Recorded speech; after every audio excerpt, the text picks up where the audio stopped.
Pernahkah kalian mencium aroma kerupuk yang begitu gurih sampai membuat kalian lapar tanpa alasan?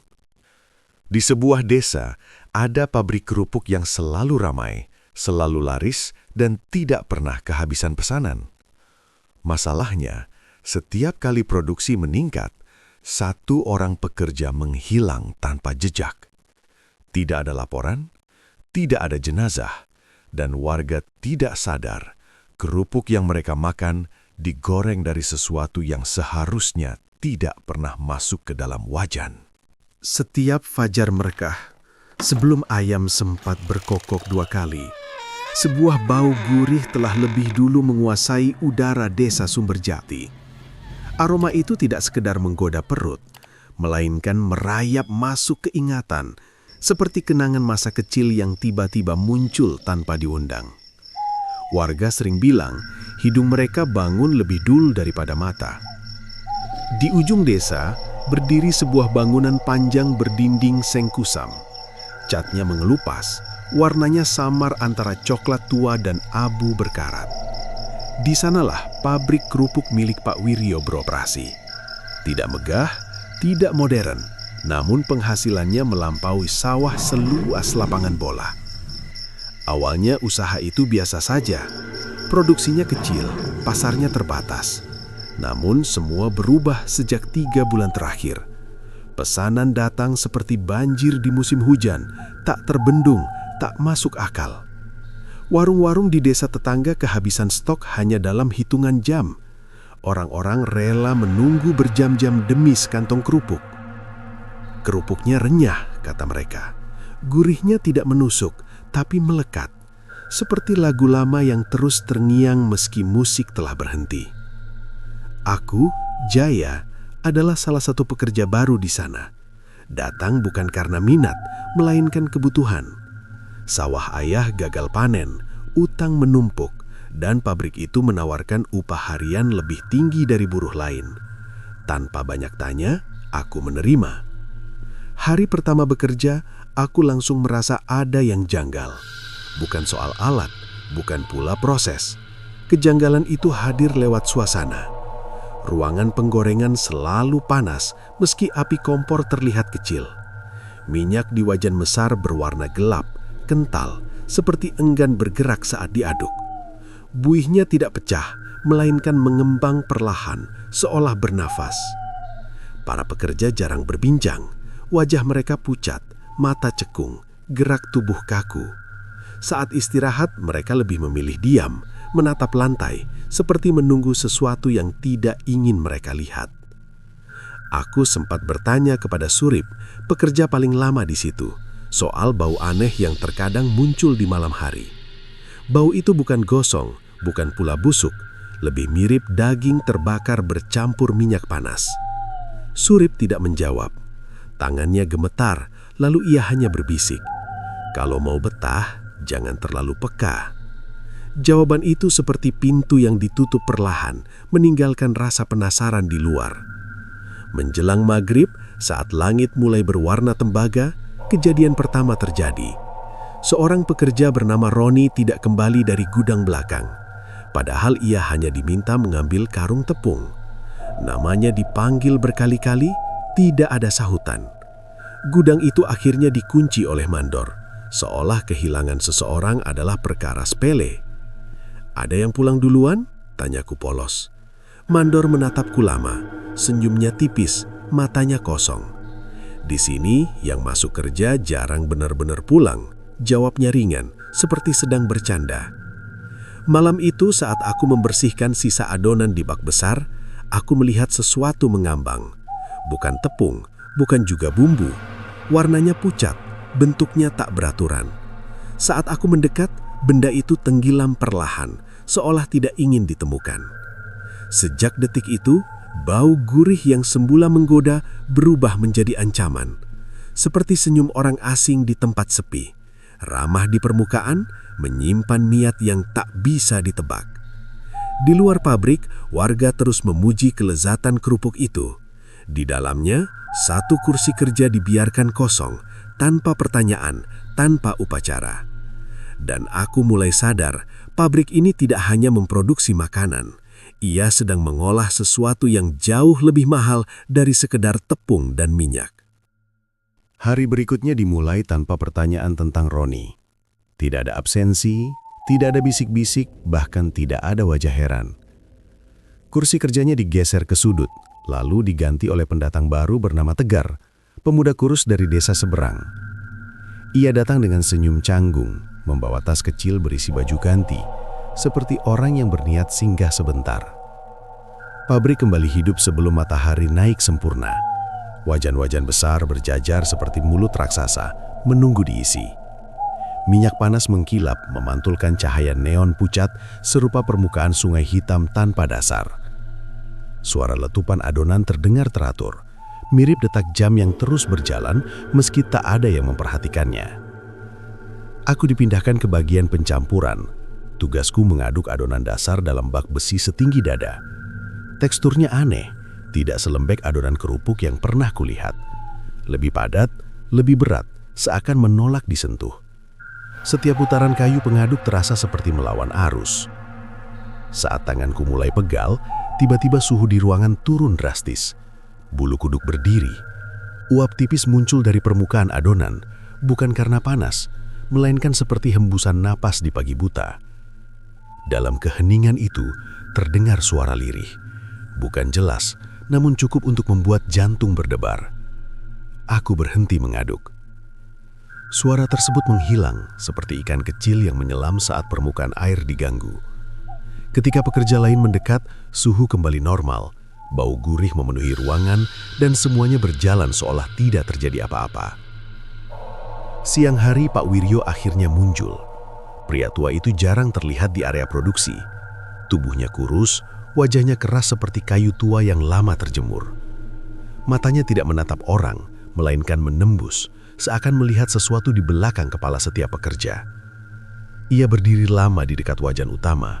Tangannya terangkat, jari-jarinya bergerak pelan, seperti menghitung sesuatu yang tak kasat mata. Setelah itu, minyak di wajan bergolak tanpa disentuh. Api membesar sendiri, mengaum pendek, lalu kembali stabil. Tidak ada yang terkejut, semua pura-pura sibuk. Menjelang sore, Tegar menghilang. Kali ini lebih cepat.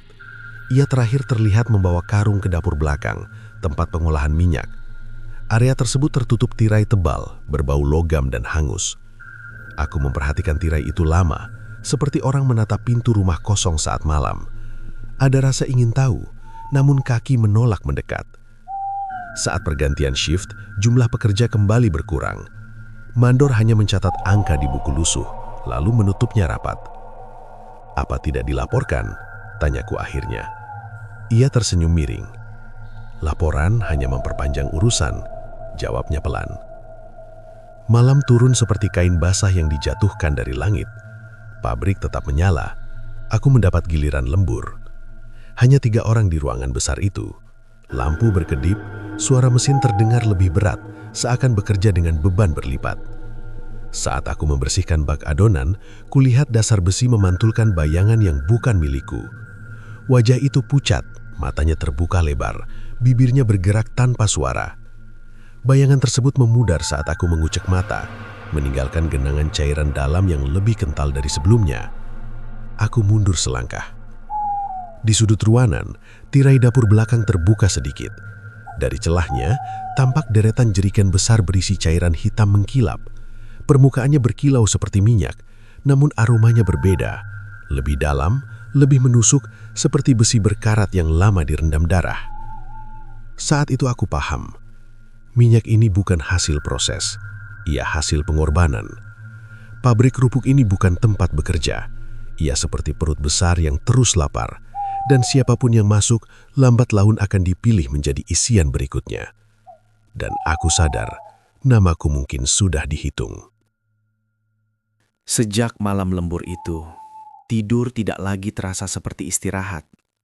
Setiap kali mata terpejam, aroma gurih kembali hadir, menyusup lewat nafas, menempel di tenggorokan, seakan tubuhku masih berada di dalam pabrik. Bau tersebut tidak sekedar tercium, melainkan terasa, seperti lapisan tipis yang membungkus pikiran. Pagi datang dengan langkah pelan. Kabut belum sepenuhnya terangkat ketika aku kembali berdiri di depan bangunan seng itu.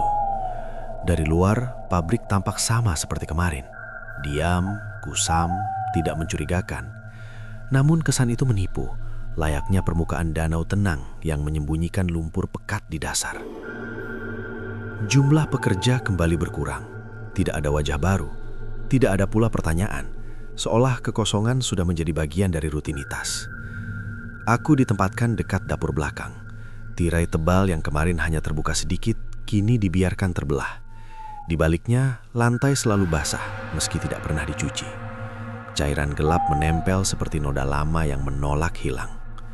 Suhu di sana berbeda, lebih dingin, bertabrakan dengan panas wajan, menciptakan rasa tidak nyaman, seperti berdiri di antara dua musim. Di sudut ruangan terdapat meja rendah berlapis kain hitam. Di atasnya tersusun benda-benda aneh, mangkuk tanah, pisau kecil berkarat, serta botol kaca berisi cairan kekuningan. Tidak ada yang menyentuhnya, tidak ada yang menatap terlalu lama. Menjelang tengah hari, Pak Wiryo memanggil mandor dan 2 orang pekerja senior. Aku melihat mereka masuk ke dapur belakang. Tirai ditutup rapat.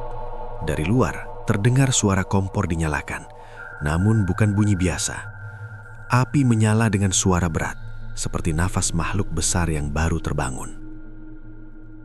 Aku berdiri tak jauh dari sana. Jantung berdetak tidak beraturan, mirip jam rusak yang dipaksa tetap bekerja. Dari balik tirai muncul lantunan lirih, bukan doa yang kukenal. Nada rendah berulang seolah seseorang sedang membujuk sesuatu yang keras kepala. Lalu terdengar jeritan. Suara itu singkat, terputus, seperti kain yang disobek mendadak. Tidak lama setelahnya, aroma gurih menyebar lebih kuat dari sebelumnya. Tajam, pekat, mengisi setiap celah ruangan, memaksa paru-paru menerimanya. Aku menahan nafas. Beberapa menit kemudian, tirai terbuka. Pak Wiryo keluar dengan wajah datar.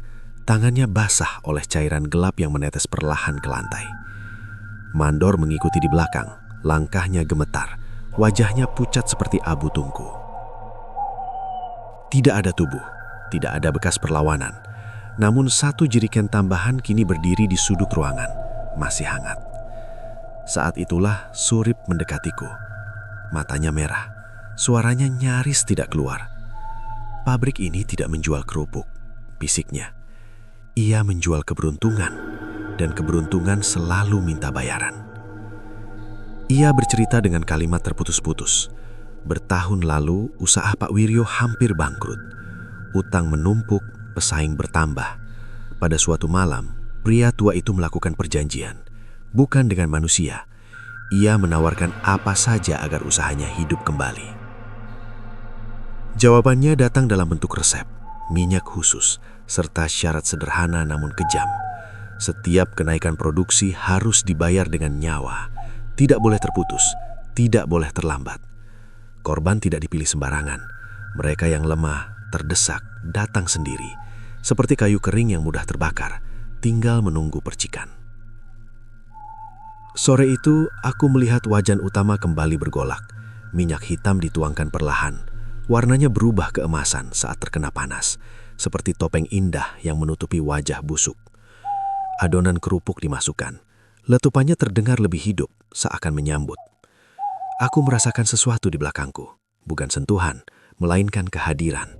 Seperti berdiri terlalu dekat dengan api unggun, panasnya terasa tanpa perlu menyentuh. Dalam pantauan minyak, kulihat bayangan wajah-wajah yang tidak kukenal. Mulut mereka terbuka, mata menatap kosong, bergerak mengikuti putaran wajan. Mereka tidak menjerit, mereka menunggu. Saat itu, aku mengerti. Pabrik ini tidak sekedar tempat tumbal dikorbankan. Ia adalah perjanjian yang terus diperbaharui, dan setiap pekerja adalah angka dalam hitungan yang tidak pernah berhenti. Aku menelan ludah, karena cepat atau lambat, giliran itu akan datang. Sejak mengetahui kebenaran itu, setiap langkah terasa berat. Kakiku tetap bergerak, tanganku tetap bekerja, namun pikiranku seperti tertinggal beberapa detik di belakang tubuh. Aku hidup, tetapi rasanya hanya menunggu giliran, seperti orang berdiri di antrean panjang tanpa tahu apa yang menantinya di ujung barisan. Pagi itu, pabrik terasa lebih sempit, dinding seng seolah mendekat, langit-langit terasa lebih rendah. Suara mesin terdengar pelan namun terus-menerus, seperti bisikan yang diulang sampai maknanya hilang. Tidak ada perubahan pada rutinitas, tetapi suasana telah berubah arah, seperti sungai yang tenang namun arusnya mulai menarik ke tengah. Surip tidak datang. Namanya tidak disebut, kursinya tidak dipindahkan, seakan keberadaannya sejak awal hanya kesalahan ingatan. Aku mencari wajahnya di antara para pekerja, berharap ia muncul dari balik tumpukan karung atau sudut ruangan. Harapan itu runtuh perlahan, seperti bangunan rapuh yang ditinggalkan penghuninya. Aku bekerja sambil menghitung hari, bukan dengan angka, melainkan dengan rasa. Setiap jam berlalu membawa tekanan baru, setiap bunyi logam beradu membuat bahu menegang. Aku mulai memahami pola yang sebelumnya kuabaikan. Pekerja yang sering menunduk akan bertahan lebih lama. Mereka yang terlalu banyak menoleh cepat menghilang. Rasa ingin tahu di tempat ini adalah pintu terbuka menuju kehancuran. Menjelang siang, Pak Wiryo memanggilku. Untuk pertama kalinya, namaku disebut langsung olehnya. Suaranya tidak keras, namun terdengar jelas, seperti palu kecil yang mengetuk kepala. Aku mendekat dengan langkah ragu. Tangannya menunjuk kursi di dekat meja hitam. "Duduk," katanya singkat. Aku menuruti. Di hadapanku terbentang buku tebal bersampul coklat. Permukaannya penuh goresan seperti sering digenggam tangan basah. Pak Wiryo membuka halaman tengah. Tidak ada tulisan nama, hanya garis-garis, simbol, serta tanggal. Produksi naik, keseimbangan harus dijaga. Ia menutup buku itu kembali. Tidak menjelaskan lebih lanjut, namun aku tahu, seperti orang yang mengerti arti awan gelat sebelum hujan turun. Sejak percakapan itu, aku merasakan perubahan. Setiap kali melewati dapur belakang, suhu turun tajam. Udara terasa berat, seperti bercampur debu halus yang sulit dihirup. Aku sering merasa diawasi, bukan oleh manusia, melainkan oleh sesuatu yang tidak membutuhkan mata. Sore hari, seorang pekerja wanita menangis tanpa suara di dekat wajan. Air matanya jatuh ke lantai, menguap seketika. Aku tidak tahu namanya. Aku juga tahu aku tidak akan sempat mengenalnya. Malam datang lebih cepat dari biasanya. Lampu pabrik berpendar redup. Aku mendapat giliran membersihkan area minyak. Saat mendekati jeriken, aku melihat permukaannya bergetar halus, bukan karena gerakan, melainkan seperti respon terhadap kehadiranku. Aku teringat kata-kata Surip, keberuntungan selalu menuntut bayaran. Tiba-tiba, sebuah suara muncul dari balik dinding, bukan teriakan, namun panggilan pelan. Nada itu familiar, seperti suara sendiri yang direkam lalu diputar kembali dengan tempo lambat. Aku mundur selangkah. Di lantai, pantulan cairan hitam membentuk bayangan tubuh berdiri tepat di belakangku. Saat aku menoleh, tidak ada siapapun, namun bayangan itu tetap ada, menempel di permukaan, mengikuti gerakanku. Aku sadar sesuatu. Perjanjian ini tidak hanya mengambil tubuh, ia juga mencatat rasa takut, dan ketakutanku sedang dihitung. Saat jam dinding berdentang 9 kali, Pak Wiryo berdiri di tengah ruangan. Semua aktivitas berhenti. Ia mengangkat tangan seperti dirijen yang menghentikan orkestra. "Besok," katanya pelan, "akan ada penyesuaian." Tidak ada yang bertanya, tidak ada yang membantah. Malam itu aku pulang dengan langkah goyah. Namun di balik rasa gentar, sebuah keputusan mulai tumbuh. Tipis, rapuh, namun nyata. Jika aku terus diam, aku akan menjadi angka. Jika aku bergerak, aku mungkin tetap mati. Namun setidaknya aku tidak akan masuk ke wajan sebagai orang yang menyerah. Dan untuk pertama kalinya sejak bekerja di pabrik itu, aku tidak hanya merasa takut, aku merasa marah. Keputusan itu tidak langsung memberiku keberanian. Ia justru datang seperti duri kecil di telapak kaki. Menyakitkan, memaksa terus diingat, namun tidak bisa dicabut tanpa luka tambahan. Sejak malam itu, setiap gerakan kulakukan dengan kehati-hatian berlipat. Aku belajar berjalan tanpa suara, menatap tanpa benar-benar melihat, mendengar tanpa bereaksi. Pagi menyapa pabrik dengan cahaya pucat. Udara terasa lebih pengap dari biasanya. Mesin-mesin dinyalakan, wajan dipanaskan, dan bau gurih kembali menyelimuti ruangan. Namun bagiku, aroma tersebut kini seperti umpan. Manis di awal, pahit di akhir. Aku memperhatikan detail kecil, hal-hal yang dulu terlewat. Setiap jeriken diberi tanda simbol berbeda. Tidak sembarang coretan. Ada pola, lingkaran, garis patah, titik yang diulang. Seperti bahasa rahasia yang hanya dimengerti mereka yang membuat perjanjian. Mandor berjalan mondar-mandir lebih sering. Keringat mengalir deras di pelipisnya, meski ruangan dingin. Tatapannya selalu tertuju pada buku coklat itu. Buku yang seolah mencatat lebih dari sekedar angka. Siang menjelang, seorang pria tua datang ke pabrik. Bukan pekerja, bukan pula pembeli. Pakaiannya serba hitam, kainnya kusam, langkahnya perlahan namun mantap. Tidak ada yang menegurnya. Pak Wiryo menyambutnya dengan anggukan kecil, seperti murid bertemu guru. Mereka masuk ke dapur belakang. Aku menahan diri untuk tidak mengikuti, namun telingaku tetap waspada. Dari balik tirai, terdengar suara cairan dituangkan. Api menyala lebih besar dari biasanya. Pria tua itu berbicara pelan, madanya datar, seperti membacakan daftar belanja. Keseimbangan mulai goyah, ucapnya. Korban gelisah, jawab Pak Wiryo. Aku merinding. Kata itu bukan menyebut jumlah, melainkan kondisi, seolah yang dikorbankan masih memiliki kesadaran. Menjelang sore, langit menggelap lebih cepat. Awan tebal menggantung rendah, seperti atap tambahan yang menekan bangunan.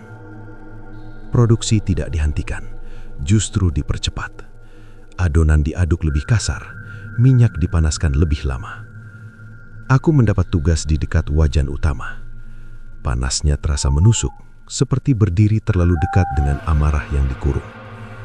Saat adonan masuk, aku melihat sesuatu yang membuat napasku tertahan. Di permukaan minyak, muncul gelembung berbentuk wajah. Tidak jelas, namun cukup untuk dikenali sebagai manusia. Mulutnya terbuka, seolah ingin berkata sesuatu, lalu pecah bersamaan dengan letupan kerupuk. Tanganku gemetar. Aku hampir menjatuhkan alat pengaduk. Di tengah kekacauan itu, aku melihat kesempatan. Pria tua berambut putih tadi berdiri membelakangi jeriken utama. Pak Wiryo fokus pada api. Mandor sibuk mencatat. Aku bergerak perlahan, seperti bayangan saat matahari tepat di atas kepala, nyaris tak terlihat. Tanganku menyentuh salah satu jeriken bertanda garis patah. Tutupnya hangat. Aku membukanya sedikit. Bau yang keluar bukan sekedar minyak. Ada aroma besi, tanah basah, dan sesuatu yang mengingatkan pada hujan pertama di kuburan baru. Aku menutupnya kembali. Jantung berdentum keras, seperti ingin melompat keluar. Namun sebelum aku sempat menjauh, sebuah suara berbisik di telingaku. Sudah dekat. Aku berbalik. Tidak ada siapapun. Namun lantai di depanku beriak halus, seakan cairan di bawahnya bergerak. Bayangan muncul kembali. Kali ini lebih jelas. Wajah-wajah itu menatapku. Tidak memohon, tidak marah. Mereka seperti menunggu keputusan. Aku mengerti maksudnya. Perlawanan tidak bisa dilakukan dengan kekuatan. Tempat ini bukan medan terbuka. Ia seperti rawa, semakin keras bergerak, semakin cepat tenggelam. Jalan keluar harus diciptakan dari dalam. Saat jam dinding berdentang, pria tua itu pergi. Sebelum keluar, ia berhenti sejenak di dekatku. Tatapannya tajam, namun bibirnya tersenyum tipis. Api selalu butuh bahan, katanya lirih. Kadang bahan itu memilih melawan. Malam itu, untuk pertama kalinya, aku tidak langsung pulang. Aku bersembunyi di balik tumpukan karung kosong. Menunggu, mengamati, menghafal. Karena aku sadar, pabrik ini bukan hanya memakan korban. Ia juga menyimpan celah. Dan celah itu mulai terlihat. Malam itu aku tidak pulang. Tubuhku bersembunyi di balik karung kosong, sementara pikiranku berjalan mondar-mandir seperti hewan terkurung. Setiap suara kecil terdengar berlipat. Setiap bayangan terasa memiliki niat. Pabrik berubah setelah jam kerja berakhir. Ia tidak lagi sekadar tempat produksi, melainkan ruang terbuka bagi sesuatu yang biasanya disembunyikan siang hari. Lampu hanya menyala di bagian dapur belakang. Area lain dibiarkan redup, seperti mata yang sengaja dipejamkan agar mimpi buruk bisa lewat tanpa disadari. Aku mengintip dari celah karung, melihat Pak Wiryo berdiri sendirian di depan wajan utama. Api dikecilkan, minyak dibiarkan tenang, seolah sedang menunggu aba-aba. Ia membuka buku coklat itu kembali. Namun kali ini berbeda. Tangannya gemetar, nafasnya tidak lagi teratur, seperti orang tua yang menyadari tongkatnya mulai rapuh, sementara jalan masih panjang. Ada yang berani, gumamnya. Aku menahan nafas. Pak Wiryo menutup buku tersebut dengan kasar. Dari balik tirai, muncul bayangan lain, tidak sepenuhnya berbentuk manusia. Tingginya melebihi langit-langit, namun tubuhnya seperti kabut pekat yang dipadatkan. Tidak berjalan, melainkan bergeser, seperti asap yang diberi tujuan. Udara langsung berubah berat, bau gurih lenyap, digantikan aroma pahit, mirip besi panas yang disiram air. Aku menekan punggung ke dinding, takut suara detak jantungku terdengar. Keseimbangan terganggu. Suara itu bergema tanpa mulut. Aku akan memperbaikinya, jawab Pak Wiryo cepat. Bayangan itu mendekat ke wajan. Permukaan minyak bergetar, memantulkan siluet hitam yang tidak punya wajah. Sejenak aku melihat sesuatu jatuh dari bayangan itu ke dalam wajan, seperti serpihan tulang atau gumpalan arang hidup. Saat itulah aku mengerti. Makhluk ini tidak sepenuhnya berkuasa. Ia membutuhkan perantara. Ia butuh manusia sebagai tangan, suara, dan pintu. Pak Wiryo bukan pemilik perjanjian. Ia hanya penjaga. Kesadaran itu seperti cahaya kecil di lorong panjang. Tidak terang, namun cukup memberi arah. Bayangan menghilang perlahan. Lampu kembali stabil. Pak Wiryo berdiri lama, menatap minyak, lalu pergi ke ruangannya. Kunci pintu berputar 2 kali. Sunyi kembali menguasai. Aku keluar dari persembunyian dengan langkah hati-hati. Kakiku menyentuh lantai dingin, licin oleh sisa cairan yang tidak sepenuhnya kering. Aku menuju dapur belakang. Tirai tertutup, namun tidak rapat. Dari celahnya terlihat meja hitam, pisau berkarat, botol cairan kekuningan. Tanganku gemetar saat menyentuh botol itu. Isinya hangat meski ruangan dingin. Aku membuka tutupnya sedikit. Bau yang keluar menusuk seperti tanah basah yang baru ditutup setelah pemakaman. Tiba-tiba, suara muncul di belakangku. "Jangan pakai tangan." Aku menoleh cepat. Di sudut ruangan berdiri sosok samar.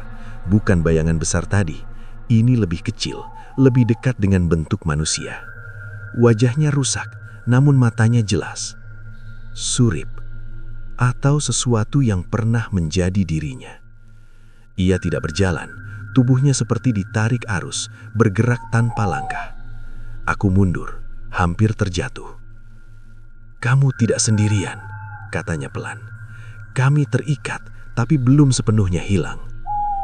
Aku ingin bertanya banyak hal, namun kata-kata tertahan di tenggorokan. Minyak itu pengikat, api adalah penutup.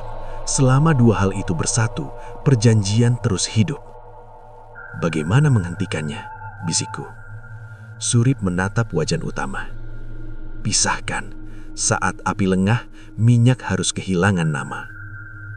Sebelum aku sempat memahami, wujud Surip memudar seperti kabut yang tersentuh cahaya pagi. Tinggal dingin yang menempel di kulit. Aku berdiri lama mencoba menyusun makna. Api lengah, minyak kehilangan nama. Kata-kata itu berputar di kepalaku, seperti kepingan puzzle yang belum menemukan pasangannya. Di luar ayam berkokok, tanda fajar mendekat. Aku tahu satu hal pasti. Kesempatanku sempit. Kesalahanku hanya butuh 1 detik. Namun untuk pertama kalinya, rasa takut tidak lagi berdiri sendirian. Ia kini ditemani harapan kecil, rapuh, namun berani. Dan di pabrik kerupuk itu, harapan adalah hal paling berbahaya.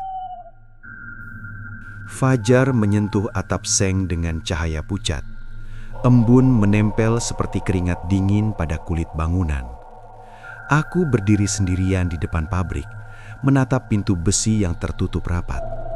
Tempat ini tidak lagi tampak seperti lokasi kerja, melainkan mulut gua yang menunggu siapapun masuk tanpa janji kembali.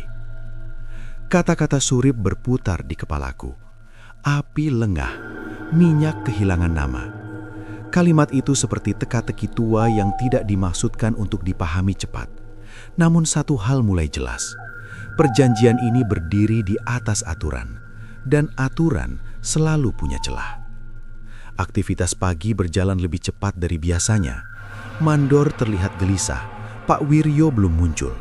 Buku coklat diletakkan di meja, terbuka, seakan sengaja dipamerkan. Simbol-simbol di dalamnya tampak lebih banyak. Garis bertambah, titik menyebar, seperti catatan tentang sesuatu yang mulai lepas kendali. Aku dipindahkan ke bagian pemanas minyak. Tugasku menjaga suhu stabil. Biasanya pekerjaan ini dianggap sepele, tinggal mengatur api, memastikan cairan tidak meluap. Namun hari itu, tanggung jawab tersebut terasa seperti memegang tali tipis di atas jurang. Aku memperhatikan api. Warnanya tidak lagi oranye cerah. Ada kilau kehijauan di ujung nyalaannya. Seperti api yang sakit, tetap menyala meski nafasnya berat. Setiap kali aku menurunkan tekanan gas, nyala itu bergetar, seolah menolak dikendalikan. Siang menjelang dengan langit tertutup awan rendah. Udara di dalam pabrik terasa statis, seperti sebelum hujan besar. Beberapa pekerja mulai batuk tanpa sebab. Wajah mereka pucat, langkahnya goyah, seperti lilin yang meleleh perlahan. Aku menunggu saat yang tepat. Kesempatan datang ketika Pak Wiryo akhirnya keluar dari ruangannya. Wajahnya tampak lebih tua dari kemarin. Matanya merah, lingkar hitam mengendap di bawah kelopak. Ia langsung menuju dapur belakang bersama Mandor. Tirai ditutup, ritual kecil akan dimulai. Saat itulah, api lengah. Semua perhatian tertuju ke belakang. Tidak ada yang mengawasi wajan utama. Aku bergerak pelan, seperti orang berjalan di atas kaca. Tanganku meraih tuas gas, menurunkannya sedikit demi sedikit. Bukan untuk memadamkan, melainkan melemahkan. Api mengecil, nyala kehijauan bergetar. Lalu aku beralih ke jeriken bertanda lingkaran terputus. Ingatanku kembali pada pesan Surip. Minyak kehilangan nama. Dengan nafas tertahan, aku menggeser jeriken itu, menukarnya dengan wadah lain tanpa tanda. Cairan hitam dituangkan cepat, bercampur, tidak lagi murni. Untuk sesaat, tidak terjadi apa-apa. Lalu, suara muncul. Bukan teriakan, melainkan dentuman berat seperti pintu besar dibanting dari dunia lain. Wajan bergetar, minyak bergolak liar. Permukaannya memantulkan bayangan kacau. Wajah-wajah muncul lalu tenggelam, seperti orang yang berusaha naik ke permukaan air keruh. Pak Wiryo berteriak dari dapur belakang. Mandor keluar dengan wajah panik. Api melonjak, namun tidak stabil. Warna nyala berubah-ubah, seperti lampu rusak. Aku mundur selangkah. Udara menjadi sangat dingin. Bau gurih lenyap, digantikan aroma anyir yang membuat perut mual. Dari dalam minyak muncul suara berlapis, seperti banyak orang berbicara bersamaan, namun tidak sepaham. Bayangan besar itu muncul kembali. Kali ini tidak utuh, bentuknya retak, kabur, seolah susunannya tidak lagi rapi. Ia bergerak gelisah, tidak lagi anggun seperti sebelumnya. Kau mengacaukan ikatan. Suaranya bergema, tidak lagi mantap. Pak Wiryo berlutut. "Perbaiki, aku akan bayar," katanya tergagap. Namun bayangan itu tidak menjawab. Ia bergetar, seperti asap yang disiram angin kencang. Api melemah, minyak mendidih tidak beraturan. Aku merasakan sentuhan di bahuku. Dingin, ringan. Surip berdiri di sampingku. Wujudnya samar, namun senyumnya jelas untuk pertama kali. "Teruskan," ucapnya. Aku menurunkan api lebih jauh. Nyala hampir padam. Wajan mengeluarkan suara panjang, seperti erangan terakhir. Bayangan besar itu terdistorsi, pecah menjadi serpihan gelap, lalu tersedot kembali ke dalam minyak yang mulai mengental. Hening jatuh tiba-tiba. Lampu berkedip lalu stabil. Pabrik terasa kosong. Tidak mati, namun kehilangan denyut aneh yang selama ini mengisinya. Pak Wiryo terduduk lemas. Buku coklat terjatuh dari tangannya. Halamannya kosong. Simbol-simbol memudar seperti tinta terkena hujan. Aku berdiri gemetar. Keringat dingin mengalir di punggungku. Belum selesai. Aku tahu itu. Perjanjian retak bukan hancur. Api telah lengah. Minyak telah kehilangan nama. Namun sesuatu masih tersisa. Bersembunyi. Menunggu bentuk baru. Dan aku sadar, setelah titik ini, tidak ada lagi jalan kembali. Keheningan setelah kekacauan terasa ganjil. Bukan tenang, melainkan kosong. Seperti rumah yang baru saja ditinggal penghuninya tanpa pamit. Pabrik tetap berdiri, mesin masih ada, wajan belum dingin. Namun denyut aneh yang dulu terasa di setiap sudut kini menghilang. Kehilangan itu justru memicu kegelisahan, seperti hutan sunyi yang terlalu rapi setelah badai. Pekerja tidak langsung bergerak.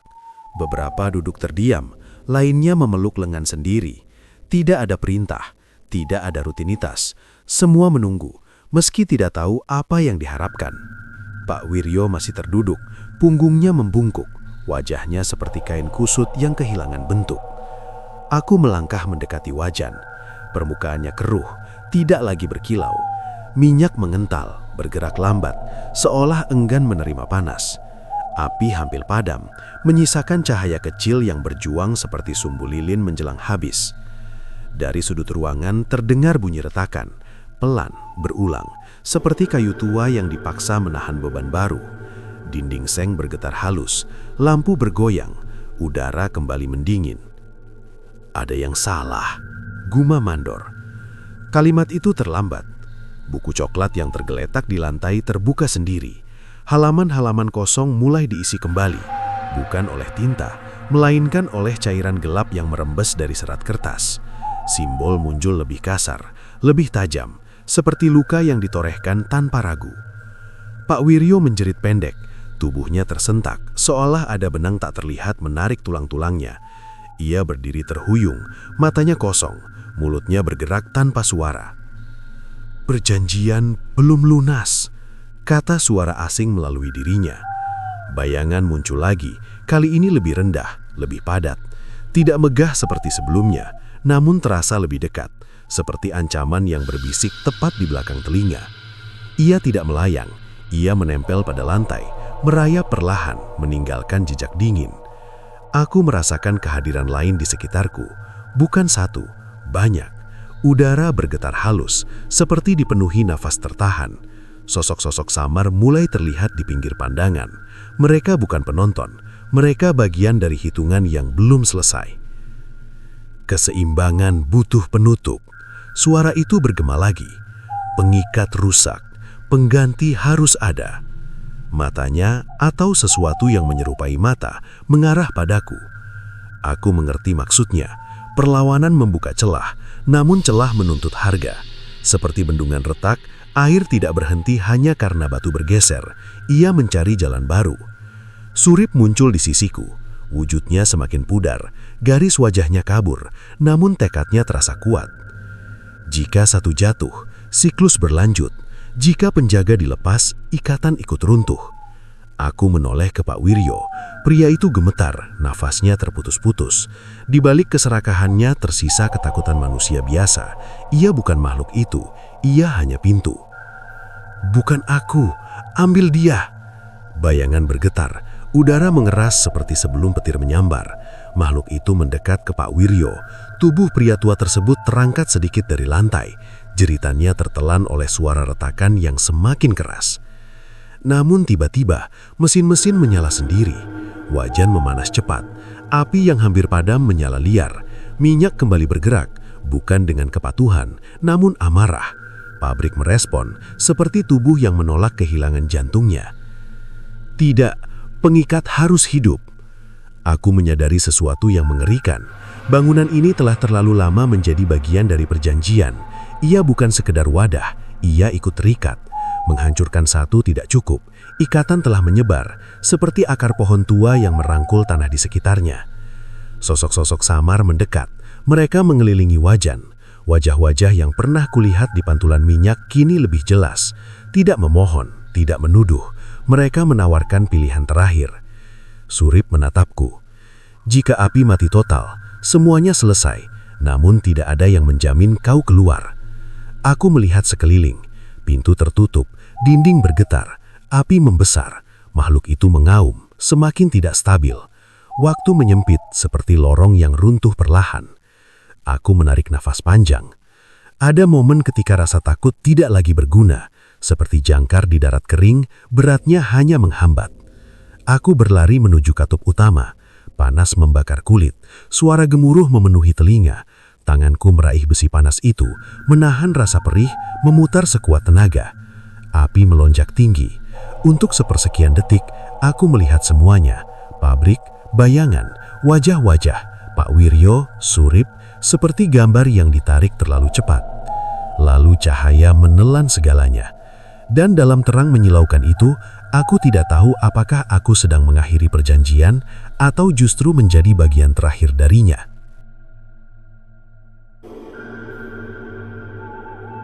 Cahaya itu tidak membakar, ia menelan. Aku tidak merasakan sakit, hanya tekanan kuat, seperti tubuh didorong melewati celah sempit tanpa arah. Suara gemuruh menghilang perlahan, digantikan hening panjang yang membuat telinga berdenging. Saat kesadaran kembali, aku terbaring di tanah dingin dengan bau tanah basah memenuhi hidung. Langit kelabu membentang di atas kepala. Hujan turun rintik-rintik, tipis namun konsisten, seperti alam sedang membersihkan sesuatu yang kotor terlalu lama dibiarkan. Aku mencoba bergerak. Tubuh terasa berat, tetapi masih utuh. Pabrik itu tidak ada. Di hadapanku hanya tersisa lapangan gosong. Tanah hitam, berasap tipis, serpihan seng meleleh, rangka besi bengkok seperti tulang patah. Tidak ada wajan, tidak ada jariken, tidak ada buku coklat. Seolah bangunan itu tidak pernah berdiri, seperti mimpi buruk yang menguap saat pagi memaksa bangun. Warga berdatangan perlahan. Tidak ada teriakan panik, tidak ada histeria. Mereka berdiri diam, menatap sisa kehancuran dengan wajah kosong. Beberapa berbisik, lainnya hanya menghela napas panjang, seperti orang yang baru sadar telah lama menghirup udara beracun. Pak Wiryo tidak ditemukan. Tidak ada jasad, tidak ada abu, tidak ada tanda keberadaan. Namanya perlahan menghilang dari percakapan, dari ingatan, seperti kata yang dihapus tanpa bekas. Seolah ia tidak pernah benar-benar ada, hanya bagian dari perjanjian yang kini runtuh. Hari-hari berikutnya berjalan lambat. Desa terasa asing. Tidak ada lagi aroma gurih yang menyusup setiap pagi. Warung-warung kehilangan dagangan utama. Beberapa orang mengeluh, sebagian lain merasa lega tanpa tahu alasannya. Kerupuk masih dijual dari luar desa. Rasanya biasa, tidak ada yang ketagihan, tidak ada yang rela menunggu lama. Aku tinggal. Luka di tanganku sembuh, menyisakan bekas tipis seperti garis kapur. Namun ada hal lain yang tidak ikut pulih. Setiap kali mendengar suara minyak mendidih atau api menyala besar, dadaku terasa sesak. Seperti bayangan lama yang masih duduk di sudut ruangan menunggu dipanggil. Suatu sore, saat hujan kembali turun, aku berdiri di bekas lokasi pabrik. Tanah mulai ditumbuhi rumput liar. Alam bekerja cepat menutup luka, seperti tubuh yang tahu kapan harus melupakan. Di antara rintik air, aku melihat mereka. Tidak jelas, tidak utuh. Hanya siluet samar, berdiri jauh, menatap tanpa tuntutan. Wajah-wajah itu tidak lagi terperangkap, tidak meminta digantikan, tidak menunggu giliran. Surip ada di sana. Ia tersenyum tipis. Bukan senyum lega, melainkan senyum pamit. Lalu satu persatu mereka memudar, larut bersama hujan, kembali menjadi bagian dari tanah yang selama ini menahan mereka. Aku sendirian. Namun rasa sepi itu berbeda. Tidak menekan, tidak mengancam. Ia seperti ruang kosong setelah rumah lama dibongkar. Aneh, tetapi jujur. Beberapa bulan kemudian, Desa mulai hidup dengan cara lain. Sawah digarap kembali. Usaha kecil tumbuh perlahan. Tidak cepat, tidak instan, namun nyata. Orang-orang bekerja lebih keras. Hasilnya tidak melimpah, tetapi cukup. Tidak ada kekayaan mendadak. Tidak ada keajaiban. Hanya hari-hari biasa dengan peluh yang jujur. Dan ternyata itu cukup. Saya sering berpikir tentang perjanjian itu. Tentang bagaimana keserakahan selalu datang dengan wajah praktis. Tentang bagaimana jalan pintas sering berujung lorong tanpa cahaya, seperti meminjam api untuk menghangatkan diri, lalu lupa bahwa api selalu ingin membesar. Pabrik kerupuk itu telah hilang. Pesugihan itu telah putus. Namun jejaknya tertinggal sebagai peringatan sunyi, bahwa keberuntungan yang tidak dibangun akan selalu meminta bayaran yang tidak siap dibayar. Dan bahwa terkadang menghancurkan sesuatu bukan tentang menang, melainkan tentang menghentikan siklus agar tidak ada lagi yang harus masuk ke dalam wajan. Cerita ini berakhir di sini. Tidak dengan sorak, tidak dengan kemenangan besar, hanya dengan api yang akhirnya padam, dan manusia yang kembali belajar hidup tanpa perjanjian gelap. Pabrik itu memang sudah hancur. Pesugihannya terputus. Namun sampai hari ini, warga desa masih percaya. Jika suatu pagi kalian mencium aroma kerupuk gurih yang muncul tanpa sumber, itu bukan tanda sarapan sudah siap, melainkan peringatan bahwa perjanjian lama sedang mencari tempat baru untuk dilanjutkan.